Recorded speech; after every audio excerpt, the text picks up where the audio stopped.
కేసీఆర్ గారు తన ప్రభుత్వం హయాంలో తీసుకున్న తప్పుడు నిర్ణయాల వల్ల, అవినీతి అక్రమాల వల్ల ఇలా బీజేపీకి సుపారీ రాజకీయాలు చేయాల్సిన పరిస్థితి వచ్చింది. ఇలా కాంగ్రెస్ పార్టీని ఓడగొట్టడానికి ఒక అగ్రిమెంట్ మాదిరిగా ఇలా చేస్తున్న ప్రయత్నాలన్నీ కూడా గ్రౌండ్లో కనపడుతున్నాయి.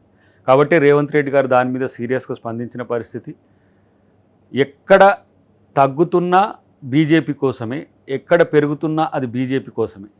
కాబట్టి ఇలా బీజేపీని వశం చేసుకోవడానికో, బీజేపీ ప్రభుత్వం తన మీద భవిష్యత్తులో కూడా ఎలాంటి వ్యతిరేకంగా నిర్ణయాలు తీసుకోకుండా ఉండడానికి, కాంగ్రెస్ పార్టీ నష్టపోవడానికి, పూర్తిగా కాంగ్రెస్ పార్టీని ఈరోజు ఏ విధంగా నష్టం చేయాలని బీజేపీ చూస్తుందో అదేవిధంగా బీఆర్ఎస్ చూస్తున్న పరిస్థితిలోనే కొన్ని నియోజకవర్గాల్లో కక్షగట్టి బీఆర్ఎస్ రాజకీయాలు చేస్తున్న పరిస్థితి మేము గమనిస్తున్నాం.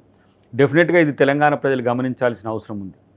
ఇలాంటి రాజకీయాల వల్ల వాళ్ళ పార్టీ పూర్తిగా నష్టపోతుంది, అవసరమైతే పతనం అవుతుందని తెలిసినా కూడా ఎంతకు కూడా తగ్గని పరిస్థితి అలా బీఆర్ఎస్కు ఉండడానికి గమనించాల్సిన అవసరం ఉంది.